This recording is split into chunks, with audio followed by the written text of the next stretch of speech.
네, 다 같이 일어나셔서 성서 봉독하도록 하겠습니다. 말씀은 사도행전 7장 54절에서 60절까지입니다. 신약 241쪽입니다. 그들은 이 말을 듣고 격분해서 스데반에게 이를 바랐다. 그런데 스데반이 성령이 충만하여 하늘을 쳐다보니 하나님의 영광이 보이고 예수께서 하나님의 오른쪽에 서 계신 것이 보였다. 그래서 그는 보십시오, 하늘이 열려 있고 하나님의 오른쪽에 인자가 서 계신 것이 보입니다 하고 말하였다. 사람들은 귀를 막고 큰 소리를 지르고서 일제히 스데반에게 달려들어 그를 성 바깥으로 끌어내서 돌로 쳤다. 증인들은 옷을 벗어서 사울이라는 청년의 발 앞에 두었다. 사람들이 스데반을 돌로 칠 때에 스데반은 주 예수님, 내 영혼을 받아 주십시오 하고 부르짖었다. 그리고 무릎을 꿇고서 큰 소리로 주님, 이 죄를 저 사람들에게 돌리지 마십시오 하고 외쳤다. 이 말을 하고 스데반은 잠들었다. 이는 하나님의 말씀입니다. 하나님께 감사합니다.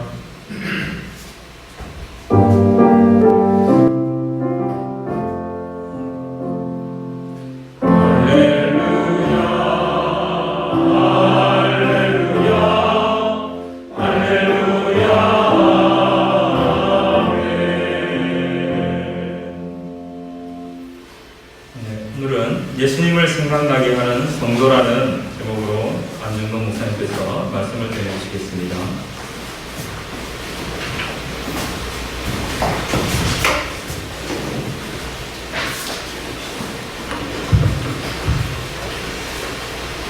주의 이름으로 환영하고 축복합니다. 오늘은 아시는 것처럼 현충일입니다. 나라와 민족을 위해서 희생과 헌신하셨던 많은 분들을 기억하고 우리도 이 시대적인 사명을 감당하는 그런 국민이 되기를 위해서 더욱 힘써야 하겠습니다. 또 감리교에서는 오늘이 평신도 주일입니다. 평신도 주일은 1979년 감리회 총회 결의에 따라서 평신도가 예수 제자로서 또 청지기로서 선교와 봉사를 통해서 안으로는 개인과 또 교회의 성장에 이바지하고 밖으로는 사회 구원의 미랄이 되어 하나님 나라를 이루어가는 데 쓰임받게 하려는 의미에서 제정이 되었습니다. 오늘 허락하시는 말씀을 통해서 성도로서 제 모습을 갖추고 또 우리의 모습이 예수님을 생각나게 하는 삶이 되는 그런 은혜가 모두에게 있기를 소망합니다. 오늘 평신도 주일이니까요. 다들 늘 그렇지만 우리 옆에 분에게 주의 이름으로 축복합니다. 인사하겠습니다. 축복합니다. 자, 우리 같이 찬양 드리겠습니다.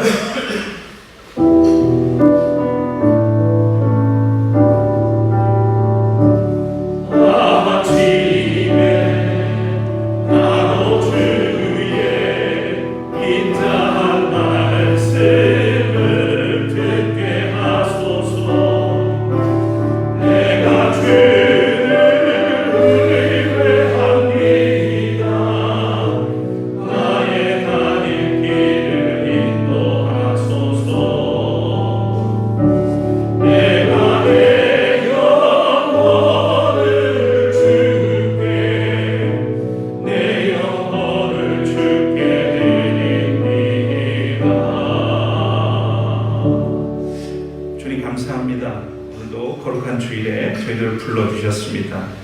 이 시간 허락하실 말씀을 기대합니다. 또 우리의 마음을 열고 이 말씀에 응답하고 화답하는 그런 믿음을 저희들에게 허락해 주옵소서. 부족한 종의 입술을 주장하시고 주님의 뜻이 우리 가운데서 이루어지도록 성령을 통하여 역사하여 주옵소서. 예수 그리스도 이름으로 간절히 기도드립니다. 아멘.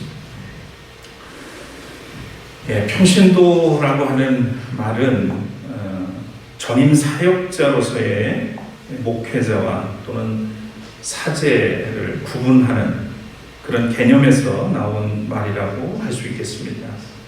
이것은 신분의 높고 낮음을 뜻하지 않죠.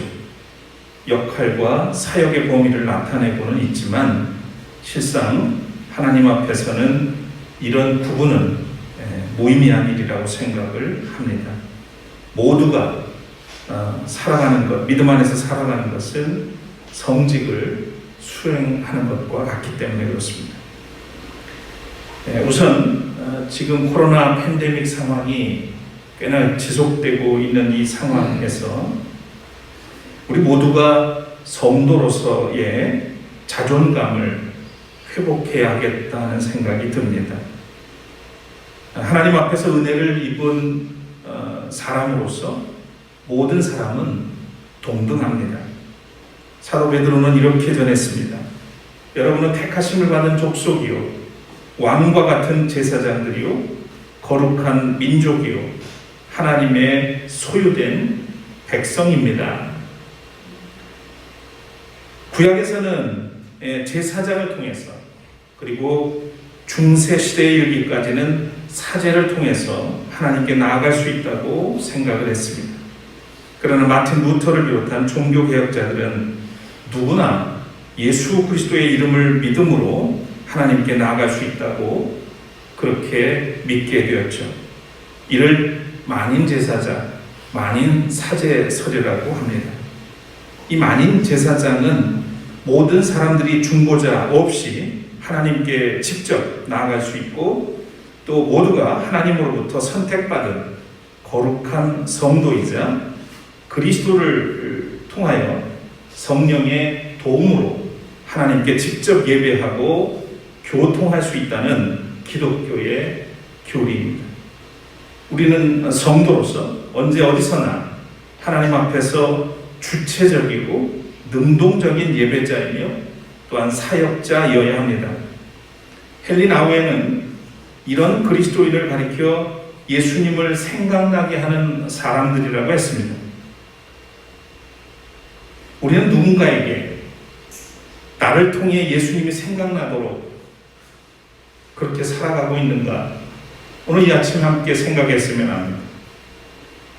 1944년 헝가리의 시게트라고 하는 도시에 살고 있던 유대인들은 모두가 체포되어서 아우슈비츠 강제 수용소에 이송이 되고 수감이 되었습니다. 노벨 문학상을 수상한 후의 일이죠. 소설가 엘리 비젤도 그 사람들 중에 하나였습니다. 당시에 그는 15살이었고 어머니와 아버지 그리고 여동생 셋이 모두가 수용소에서 생활하다가 어머니와 세 여동생이 살해를 당했고 아버지는 다른 수용소로 이송이 되어서 결국 거기서 사망하고 말았습니다.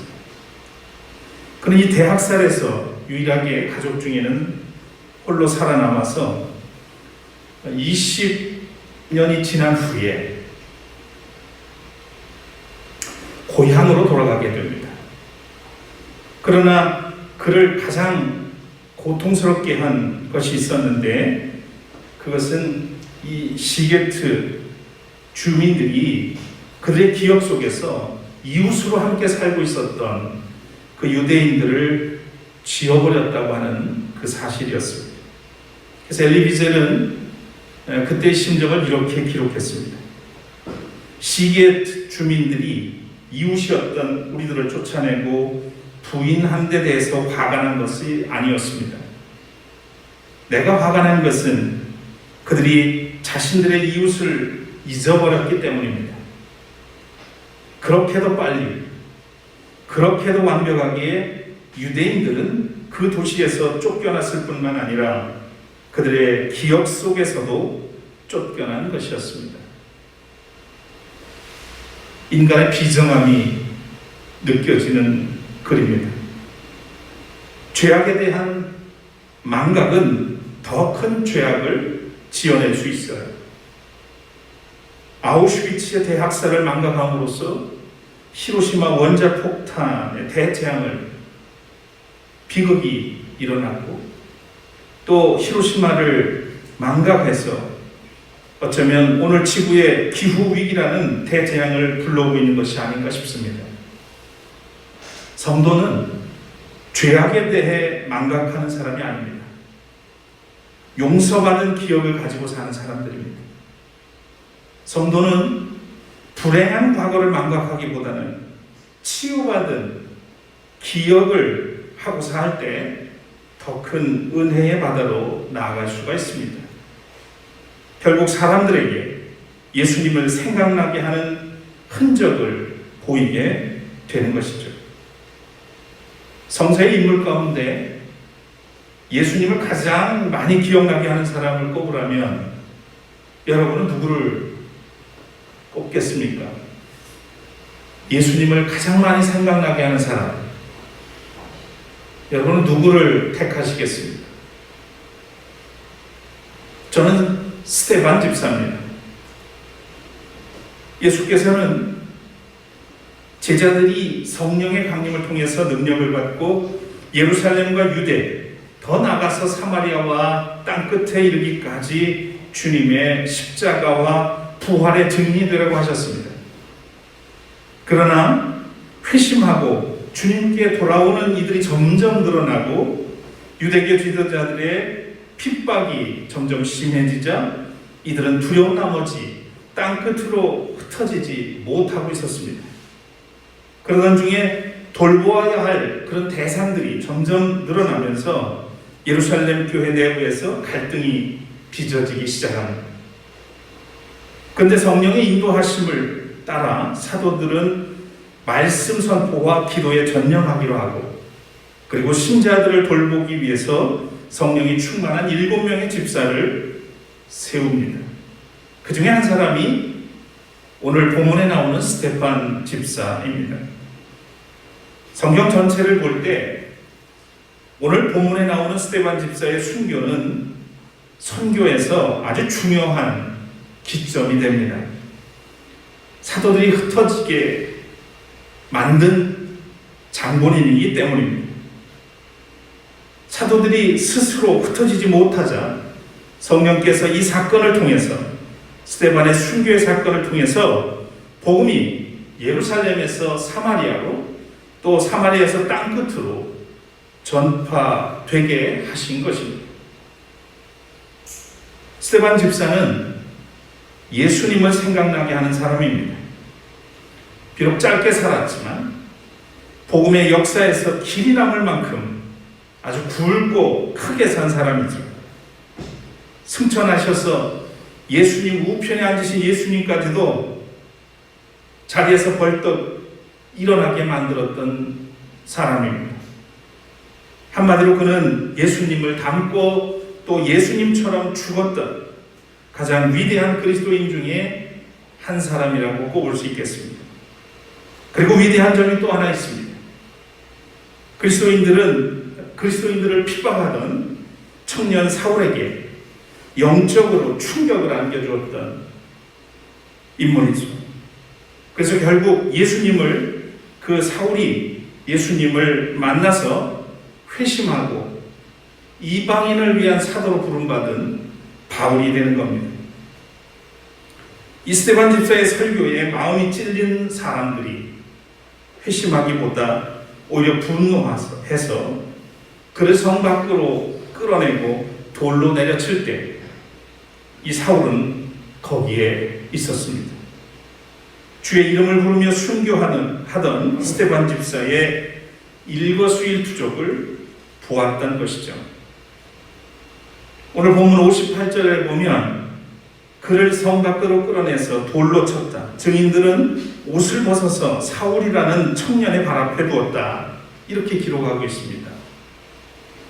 그런데 22장 20절에 보면 바울이 선교 여행을 마치고 돌아와서 예루살렘에서 보고하는 과정에서도 이와 같은 이야기를 합니다.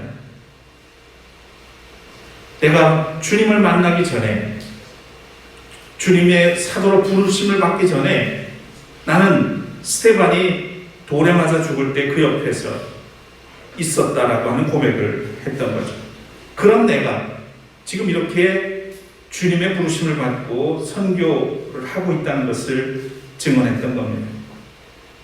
스데반은 순교했으나 사도 바울은 땅 끝까지 증인으로 이어가게 했습니다. 스데반이 없었다면 어쩌면 사도 바울은 없었을 겁니다. 스데반의 신앙이 바울의 사역으로 꽃이 피어졌던 것이죠. 이렇게 증인이 증인을 낳는다는 사실을 우리는 오늘 말씀을 통해서도 알게 되는 겁니다. 스데반은 초대교회 7 집사 가운데 한 사람으로 성령과 지혜가 충만하고 많은 사람들로부터 칭찬을 듣는 사람이었습니다. 그에게 능력과 기사와 표적이 따랐고 그의 지혜로운 설교는 사람들의 마음의 감동과 회심을 불러일으켰습니다. 또한 그리스도의 마음으로 구제하며 사랑의 손길을 펼쳤습니다.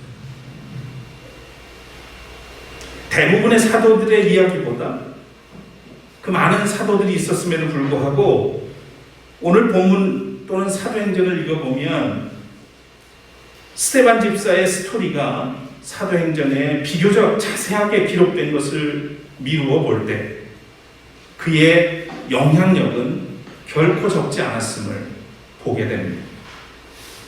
자, 그러면 스데반 집사의 어떤 모습이 우리에게 예수님을 생각나게 하는 걸까요? 무엇보다 그의 죽음이 예수님의 죽음을 생각나게 합니다. 그 순교의 현장에 일어난 일들 속에서 예수님은 물론 십자가에 달리셨지만 순교하는 스데반 집사의 모습 속에서 예수님의 죽음을 우리는 떠올리게 됩니다. 스데반이 순교할 때 그 현장의 모습이 예수님을 닮았습니다. 예수님의 십자가의 죽음을 생각나게 합니다. 그 첫째는 하늘을 우러러보는 모습이 예수님을 생각나게 합니다. 스데반이 유대인들의 가증스러운 신앙을 신랄하게 책망하자 마음이 찔려 그것을 증오하며 이를 갈 때 스데반은 성령이 충만하여 하늘을 우러러 주목합니다. 그리고 하나님의 영광과 예수님께서 하나님 우편에 서신 것을 보았습니다. 예수님도 십자가에 달려서 하늘을 우러러 보셨습니다. 예수님은 늘 하늘을 우러러 바라보시고 또 기도하셨습니다. 십자가에서 있었던 일이만이 아니라 늘 일상에서 평상시에서 하나님을 우러러 기도하셨다는 말입니다. 자신의 능력을 의지하기보다는 하나님의 자비와 긍휼을 구하셨습니다. 일상에서 하늘을 우러러 사셨기에 십자가에서도 하늘을 우러러 볼 수 있었던 겁니다. 땅에 살지만 하늘을 우러보며 사는 그런 삶이 곧 신앙인 겁니다. 하나님을 신뢰하고 의지하는 사람이 하늘을 우러러봅니다. 땅에서 일어나는 불의한 일들을 보면서 하나님을 향해 탄원하는 것입니다.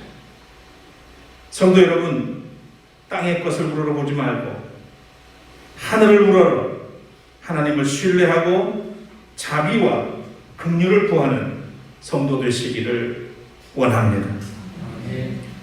두 번째는 모든 일을 하나님께 맡기는 모습에서 예수님을 생각나게 합니다.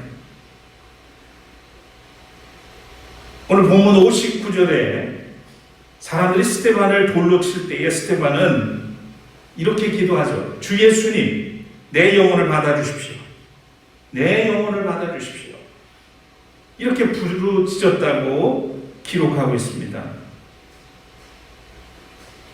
예수님께서 십자가에서 마지막 임종하기 직전에 하신 말씀이 바로 아버지 내 영혼을 아버지 손에 맡깁니다 라고 하는 기도였습니다. 이 말씀을 하시고 주님은 숨을 거두셨습니다. 이 모든 일을 주관하시고 다스리시는 주님께 온전히 드리는 것이 신앙입니다. 모든 것을 주님께 맡길 때 근심과 염려와 불안과 두려움이 사라지게 됩니다. 그때 비로소 진리 안에서 자유를 얻게 되는 것이죠. 죽음마저 두려워하지 않고 또 원수마저 사랑할 용기와 힘이 거기서 솟아나게 되는 겁니다. 양다리 걸치는 사람은 절대 이런 자유함이 없습니다.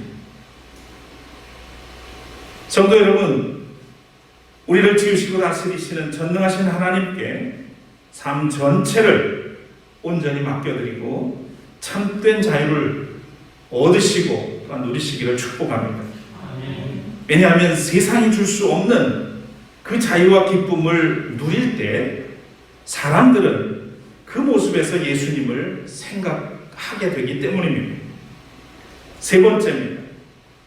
스데반 집사는 사람을 용서하는, 그가 사람들을 용서하는 그 모습에서 예수님을 생각나게 합니다. 스데반 집사는 사람들이 이를 갈며 던지는 돌무더기 속에서 무릎을 꿇고 큰 소리로 기도합니다. 주님, 이 죄를 저들에게 돌리지 마십시오. 이 말을 갖고 말하면 저들을 용서해 주십시오. 용서를 구하는 기도를 올립니다. 십자가에서 예수께서 첫 번째 하신 말씀이 바로 아버지, 저들을 용서하여 주십시오. 저 사람들은 자기네가 무슨 일을 하는지 알지 못합니다. 라고 한 기도를 떠올리게 되죠. 원수를 사랑하라고 가르치셨던 예수님께서 자신을 조롱하며 십자가에 못 박은 로마의 군인들과 유대 지도자들, 그리고 호산나 노래하며 환영하다가 돌아서서 예수를 십자가에 못 박으라고 외치던 그 무리들에게 저주가 아니라 오히려 주님은 아버지께 용서를 구하셨습니다. 죄는 미워해도 사람을 끝까지 사랑하는 것이 신앙입니다. 하나님의 사랑과 은혜를 받고 하나님의 뜻을 따라 사는 사람이 용서할 수 있습니다. 긍휼히 여기는 연민의 마음으로, 연민의 마음은 성령을 통해서 오는 겁니다. 미움보다는 사랑으로, 악이 아니라 선으로 승리하는 성도들 되시기를 바랍니다. 그렇게 될 때 사람들은 우리를 통해서 그리스도를 생각하게 되고 그로 인해서 감동하는 겁니다. 요즘 아주 그 성도들이, 우리 교회 성도들은 그렇지 않아요. 근데 보니까 그리스도인이라고 하면서도 얼마나 남에 대해서 말이 많고 욕을 많이 하는지, 비난을 일삼고, 그래서 도저히 저 사람들 때문에 예수 못 믿겠다고 하는 사람들도 가끔 만납니다. 도대체 니네들은 왜 그러냐고 저한테 물어서 봅니다.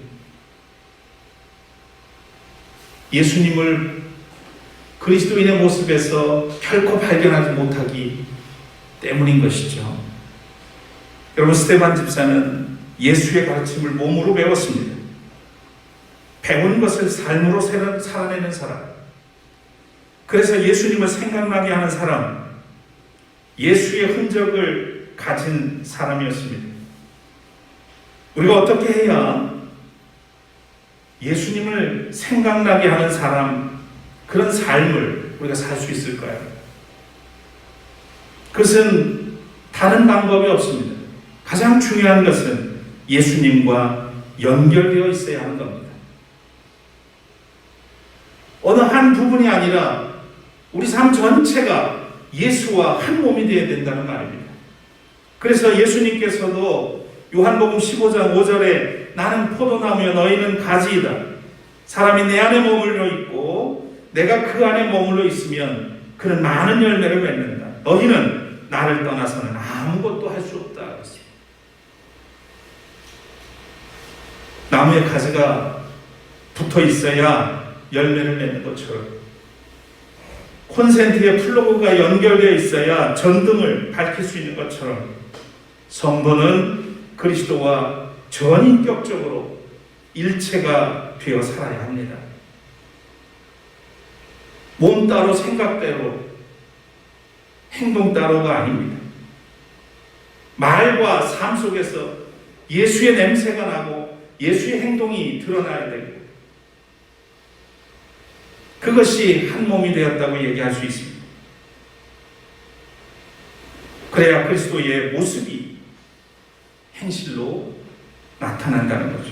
나무는 그 열매로 좋은 나무인지 나쁜 나무인지 안다고도 주님이 말씀하셨습니다. 헬리나오에는 예수님을 생각나게 하는 사람의 사역은 아주 구체적인 상황에서 사람들을 돕는 것이라고 말했습니다. 병든 사람들이나 슬퍼하는 사람들, 신체적 또는 정신적 장애를 가진 사람들, 가난과 억압에서 고통받는 사람들, 세상이나 종교기관의 복잡한 망에 갇힌 사람들의 이야기를 이 세상에서 계속되는 하나님의 구원의 역사의 한 부분으로 보고 경험하는 것입니다. 이런 통찰과 경험을 통한 치유는 아주 정확합니다. 왜냐하면 세상과 하나님 사이의 단절된 관계를 회복하여 전에는 단지 파괴적으로 보이던 기업들이 지금은 구원의 한 부분으로 되찾아지는 그런 새로운 연합을 가져오기 때문입니다. 라고 밝혀주었습니다. 예수를 생각나게 하는 사람의 사역은, 그의 삶은 아주 구체적인 상황에서 사람들을 돕는 것이다. 이렇게 말했던 겁니다. 여러분, 사도 바울, 나는 내 몸에 예수의 상처 자국을 지니고 다닌다고 말했습니다. 그런 예수님의 고난의 흔적, 아픔의 흔적을 자랑스럽게 여기는 성도였습니다. 피하는 사람이 아니라 오히려 예수 때문에 고난받고 예수 때문에 죽을 뻔하고 예수 때문에 매도 맞고 마음고생과 몸고생을 했던 그 흔적들이 나는 자랑스럽다. 그게 예수와 한 몸, 한 연합한 일체라고 하는 의미인 것이죠. 오늘 교회와 그리스도인들에게서 예수의 흔적이 보이지 않고 고급 아파트와 고가의 외제차, 명품만 보인다고 하는 사람들이 있습니다. 부끄럽지 않나요? 사랑하는 여러분, 예수님과 일체를 이루어서 어디를 가든지 그리고 무엇을 하든지 예수님의 생각이 물씬 풍겨내는 그런 샘터교회, 그런 성도들 되시기를 축복합니다. 자, 오늘 말씀 새기면서 찬송가 85장 함께 부르시고 이어서 성찬식을 하도록 하겠습니다.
주